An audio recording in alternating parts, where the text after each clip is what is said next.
ವೀಕ್ಷಕರ ನಮಸ್ಕಾರ.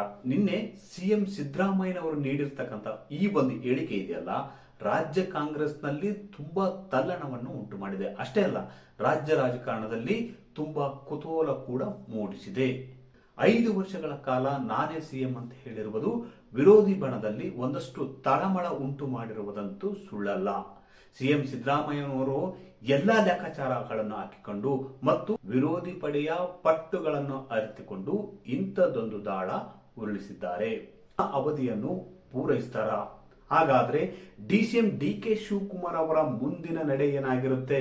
ಇದು ತುಂಬಾ ಕುತೂಹಲಕಾರಿ ಆಗಿರ್ತಕ್ಕಂಥ ಪ್ರಶ್ನೆ. ಯಾಕಂದ್ರೆ ಸಿಎಂ ಸಿದ್ದರಾಮಯ್ಯನವರು ಈಗಾಗಲೇ ನಾನು 5 ವರ್ಷಗಳ ಕಾಲ ಸಿಎಂ ಆಗಿರ್ತೀನಿ, ಪೂರ್ಣ ಅವಧಿ ಪೂರೈಸ್ತೀನಿ ಅಂತ ಹೇಳಿದಾರಲ್ಲ, ಈ ಒಂದು ಹೇಳಿಕೆಗೆ ಡಿಸಿಎಂ ಡಿ.ಕೆ. ಶಿವಕುಮಾರ್ ಅವರು ನಡೆ ಏನಿರುತ್ತೆ ಎಂಬುದು ಕೂಡ ಇಲ್ಲಿ ಕುತೂಹಲ ಮೂಡಿಸಿದೆ. ಹಾಗಾದ್ರೆ ಡಿಸಿಎಂ ಡಿ.ಕೆ. ಶಿವಕುಮಾರ್ ಹೈಕಮಾಂಡ್ ನಾಯಕರನ್ನು ಭೇಟಿ ಮಾಡಿದ್ದಾದ್ರು ಯಾಕೆ? ಮತ್ತು ಈ 2 ಕಾರಣಗಳಿಗೆ ಸಿಎಂ ಸಿದ್ದರಾಮಯ್ಯನವರು 2ನೇ ಬಾರಿಗೆ ಇಂಥದ್ದೊಂದು ಹೇಳಿಕೆ ನೀಡಿದ್ರ? ವೀಕ್ಷಕರೇ, ಈ ಕುರಿತು ಮತ್ತಷ್ಟು ಮಾಹಿತಿ ನೀಡ್ತೀನಿ. ಅದಕ್ಕೂ ಮುನ್ನ ನಮ್ಮ ಚಾನಲ್ ಸಬ್ಸ್ಕ್ರೈಬ್ ಮಾಡಿ, ವಿಡಿಯೋ ಶೇರ್ ಮಾಡಿ, ಲೈಕ್ ಮಾಡಿ, ಕಮೆಂಟ್ ಮಾಡಿ. ಈ ಕಾಂಗ್ರೆಸ್ ನಲ್ಲಿ ಏನಾಗಿದೆಪ್ಪ ಅಂದ್ರೆ, ನಾನು ಕೊಡುವುದಿಲ್ಲ, ನಾನು ಬಿಡುವುದಿಲ್ಲ ಎಂಬ ಹಠ ಜೋರಾಗಿದೆ. ಹುದ್ದೆಯನ್ನು ಪಡಿಲೇಬೇಕು ಅಂತ ಡಿಸಿಎಂ ಡಿ.ಕೆ. ಶಿವಕುಮಾರ್ ಅವರು ಎಲ್ಲಾ ತರದ ಪ್ರಯತ್ನ ಮಾಡ್ತಿದ್ದಾರೆ. ಯಾವ ಪ್ರಯತ್ನ ಬೇಕೋ ಅದೆಲ್ಲಾ ಪ್ರಯತ್ನವನ್ನು ಮಾಡ್ತಿದ್ದಾರೆ. ಆದ್ರೆ ಅವರಿಗೆ ಶಾಸಕರ ಮತ್ತು ಸಚಿವರ ಹೆಚ್ಚಿನ ಸಂಖ್ಯೆಯಲ್ಲಿ ಬೆಂಬಲ ಇಲ್ಲವೇ ಹೊರತು ಅದು ಬಿಟ್ಟು ಹೈಕಮಾಂಡ್ ಕೃಪಾ ಆಶೀರ್ವಾದ ಅಂತೂ ಇದ್ದೇ ಇದೆ. ಹೀಗಾಗಿ ಡಿಸಿಎಂ ಡಿ.ಕೆ. ಶಿವಕುಮಾರ್ ಅವರು ಸಿಎಂ ಆಗುವ ಪ್ರಯತ್ನವನ್ನು ಮುಂದುವರಿಸಿದ್ದಾರೆ.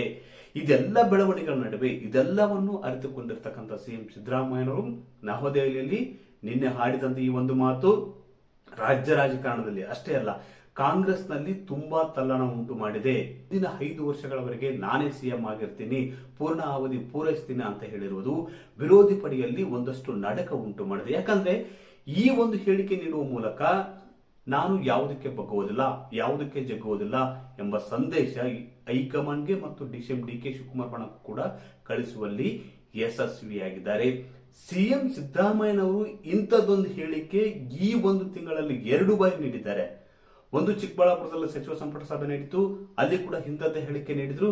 ಆದ್ರೆ ಅದಾದ 15 ದಿನಗಳ ಬಳಿಕ ನವದೆಹಲಿಯಲ್ಲಿ ಇಂಥದ್ದೊಂದು ಹೇಳಿಕೆ ನೀಡಿದ್ದಾರೆ. ಹಾಗಾದ್ರೆ ಈ ಹೇಳಿಕೆ ಪದೇ ಪದೇ ನೀಡುವುದಕ್ಕೆ ಪ್ರಮುಖವಾಗಿ 2 ಕಾರಣಗಳಿವೆ. ಒಂದೇನಪ್ಪ ಅಂದ್ರೆ, ಕಳೆದ ವಾರವಷ್ಟೇ ರಾಜ್ಯ ಕಾಂಗ್ರೆಸ್ ಉಸ್ತುವಾರಿಯಾಗಿರುವ ರಣದೀಪ್ ಸುರ್ಜೇವಾಲಾ ಅವರು ರಾಜ್ಯಕ್ಕೆ ಬಂದಿದ್ರು.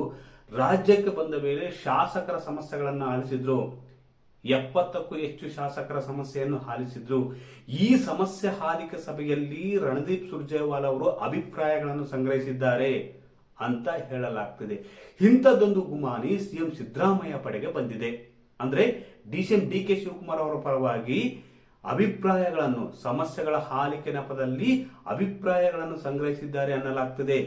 ಇಂಥದ್ದೊಂದು ಗುಮಾನಿ ಸಿಎಂ ಸಿದ್ದರಾಮಯ್ಯನವರ ಬಣಕ್ಕೆ ಬಂದಿರುವುದ ಕಾರಣ ಒಂದು ವೇಳೆ ಈ ರಿಪೋರ್ಟ್ ಸಲ್ಲಿಸಿದ್ರೆ ಮುಂದೇನಾದರೂ ಆಗಬಹುದಾ ಎಂಬ ಆತಂಕದಿಂದಾಗಿ ಸಿಎಂ ಸಿದ್ದರಾಮಯ್ಯನವರು ನವದೆಹಲಿಯಲ್ಲಿ ಇಂಥದ್ದೊಂದು ಹೇಳಿಕೆ ನೀಡಿದ್ದಾರೆ. ಅಂದ್ರೆ ಈ ವರದಿ ಹೈಕಮಾಂಡ್ಗೆ ಸಲ್ಲಿಕೆ ಆಗುವ ಮುನ್ನವೇ ಇಂಥದ್ದೊಂದು ಹೇಳಿಕೆ ನೀಡಿ ರಾಜ್ಯ ಕಾಂಗ್ರೆಸ್ನಲ್ಲಿ ಒಂದಷ್ಟು ತಲ್ಲಣವನ್ನು ಉಂಟು ಮಾಡಿದ್ದಾರೆ. ಅಷ್ಟೇ ಅಲ್ಲ, ತಾವು ಪೂರ್ಣಾವಧಿವರೆಗೆ ಸಿಎಂ ಆಗಿರುವುದಾಗಿ ಮತ್ತು ಯಾವುದೇ ಅಧಿಕಾರ ಹಂಚಿಕೆ ಒಪ್ಪಂದ ನಡೆದಿಲ್ಲ ಎಂಬ ಸ್ಪಷ್ಟ ಸಂದೇಶವನ್ನು ನೀಡಿದ್ದಾರೆ.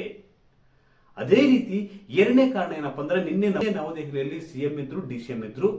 ಈ ಒಂದು ವೇಳೆ ಡಿಸಿಎಂ ಡಿ.ಕೆ. ಶಿವಕುಮಾರ್ ಅವರು ಸೋನಿಯಾ ಗಾಂಧಿ ಅವರನ್ನು ಭೇಟಿ ಮಾಡಿದ್ರು. ಅಂದ್ರೆ ಪ್ರಿಯಾಂಕಾ ಗಾಂಧಿ ನಿವಾಸದಲ್ಲಿದ್ದಂತ ಸೋನಿಯಾ ಗಾಂಧಿ ಅವರನ್ನು ಭೇಟಿ ಮಾಡಿದ್ರು. ಆದ್ರೆ ಸಿಎಂ ಸಿದ್ದರಾಮಯ್ಯನವರಿಗೆ ಹೈಕಮಾಂಡ್ ನಾಯಕರನ್ನು ಭೇಟಿ ಮಾಡುವ ಅವಕಾಶ ಸಿಕ್ಕಿಲ್ಲ ಅಂತ ಹೇಳಲಾಗ್ತದೆ. ರಾಹುಲ್ ಗಾಂಧಿಯನ್ನು ಭೇಟಿ ಮಾಡುವ ಒಂದು ಪ್ರಯತ್ನ ಮಾಡಿದ್ರು, ಆದ್ರೆ ಅವರು ಯಾವುದೇ ಅನುಮತಿ ನೀಡಿಲ್ಲ ಅಂತ ಹೇಳಲಾಗ್ತದೆ. ಮತ್ತೊಂದು ಕಡೆ ಡಿಸಿಎಂ ಡಿ.ಕೆ. ಶಿವಕುಮಾರ್ ಅವರು ಸೋನಿಯಾ ಗಾಂಧಿ ಅವರನ್ನು ಪ್ರಿಯಾಂಕಾ ಗಾಂಧಿ ಅವರ ಮನೆಯಲ್ಲಿ ಭೇಟಿ ಮಾಡಿರುವುದರಿಂದ ಕೆರಳಿ ಕೆಂಡವಾಗಿರ್ತಕ್ಕಂಥ ಸಿಎಂ ಸಿದ್ದರಾಮಯ್ಯನವರು ಇಂಥದ್ದೊಂದು ಹೇಳಿಕೆ ನೀಡಿ ಸಂಚಲನ ಉಂಟು ಮಾಡಿದ್ದಾರೆ. ಯಾಕಂದ್ರೆ ಎಲ್ಲೋ ಒಂದ್ ಕಡೆ ಡಿಸಿಎಂ ಡಿ.ಕೆ. ಶಿವಕುಮಾರ್ ಅವರ ಮೇಲೆ ಡಿಸಿಎಂ ಡಿ.ಕೆ. ಶಿವಕುಮಾರ್ ಅವರಿಗೆ ಹೈಕಮಾಂಡ್ ನಾಯಕರ ಬೆಂಬಲ ಇದೆ. ಆದ್ರೆ ಸಿಎಂ ಸಿದ್ದರಾಮಯ್ಯನವರಿಗೆ ಹೆಚ್ಚಿನ ಸಂಖ್ಯೆಯಲ್ಲಿ ಶಾಸಕರು, ಸಚಿವರ ಬೆಂಬಲವಿದೆ. ಹೀಗಾಗಿ ಈ ಇಬ್ಬರು ನಾಯಕರನ್ನು ಸಮತೋಲನದಲ್ಲಿ ಇಟ್ಟುಕೊಳ್ಬೇಕಂದ್ರೆ ಹೈಕಮಾಂಡ್ ನಾಯಕರು ಈಗ ದೊಡ್ಡ ಮಟ್ಟದ ಕಸರತ್ತು ನಡೆಸಬೇಕಾಗಿದೆ. ಯಾಕಂದ್ರೆ ಡಿಸಿಎಂ ಡಿ.ಕೆ. ಶಿವಕುಮಾರ್ ಸಿಎಂ ಹುದ್ದೆ ಬಿಡುವುದಕ್ಕೆ ಒಪ್ಪುತ್ತಿಲ್ಲ. ಅದೇ ರೀತಿ ಸಿಎಂ ಸಿದ್ದರಾಮಯ್ಯನವರು ಕುರ್ಚಿಯಿಂದ ಕೆಳಗಿಳುವುದಕ್ಕೆ ಒಪ್ಪುತ್ತಿಲ್ಲ. ಕಳೆದ 3 ವರ್ಷಗಳಿಂದ ರಾಜಸ್ಥಾನದಲ್ಲಿ ಆದಂತ ಘಟನೆ ಕರ್ನಾಟಕದಲ್ಲಿ ಆದ್ರೆ ದಿನಗಳಲ್ಲಿ ತಾವು ಅಧಿಕಾರಕ್ಕೆ ಬರುವುದು ಕಷ್ಟ ಎಂಬುದನ್ನು ಉದಾಹರಣೆ ತಮ್ಮ ಕಣ್ಣ ಮುಂದಿದೆ. ಹೀಗಾಗಿ ಕರ್ನಾಟಕದಲ್ಲಿ ಸೇಫ್ ಗೇಮ್ ಮಾಡಬೇಕು. ಕರ್ನಾಟಕದಲ್ಲಿ ಕಾಂಗ್ರೆಸ್ ಉಳಿಬೇಕಂದ್ರೆ, ಕರ್ನಾಟಕದಲ್ಲಿ ಕಾಂಗ್ರೆಸ್ ಪಕ್ಷ ಮುಂದಿನ ದಿನಗಳಲ್ಲಿ ಅಧಿಕಾರಕ್ಕೆ ಬರಬೇಕಂದ್ರೆ ನಾವು ಸೇಫ್ ಗೇಮ್ ಮಾಡಬೇಕು ಎಂಬ ನಿರ್ಧಾರಕ್ಕೆ ಹೈಕಮಾಂಡ್ ನಾಯಕರು ಬಂದಂತೆ ಕಾಣುತ್ತಿದೆ.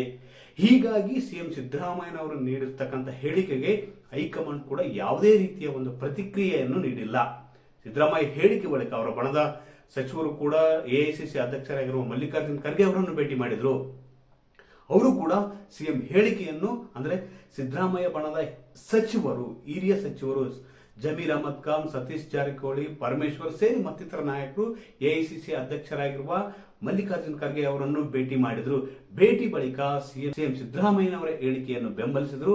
ಅಷ್ಟೇ ಇಲ್ಲ, ನೀವು ಒಂದು ವೇಳೆ ಸಿಎಂ ಸಿದ್ದರಾಮಯ್ಯನವರನ್ನು ಬದಲಿಸಿದ್ರೆ ಮುಂದಿನ ದಿನಗಳಲ್ಲಿ ಅಪಾಯ ಕಟ್ಟಿಟ್ಟ ಬುತ್ತಿ ಎಂಬ ಸಂದೇಶವನ್ನು ಕೂಡ ಹೈಕಮಾಂಡ್ ನಾಯಕರಿಗೆ ಕಳಿಸುವಲ್ಲಿ ಸಿದ್ದರಾಮಯ್ಯ ಬಣದ ಸಚಿವರು ಯಶಸ್ವಿ ಆಗಿದ್ದಾರೆ ಅಂತ ಹೇಳಲಾಗ್ತದೆ.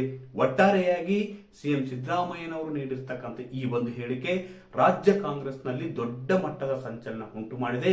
ಹಾಗೆ ಡಿಸಿಎಂ ಡಿ.ಕೆ. ಶಿವಕುಮಾರ್ ಅವರ ಮುಂದಿನ ನಡೆ ಏನಾಗಿರುತ್ತೆ ಎಂಬುದು ಕೂಡ ಇಲ್ಲಿ ಕುತೂಹಲಕಾರಿಯಾದ ಅಂಶ.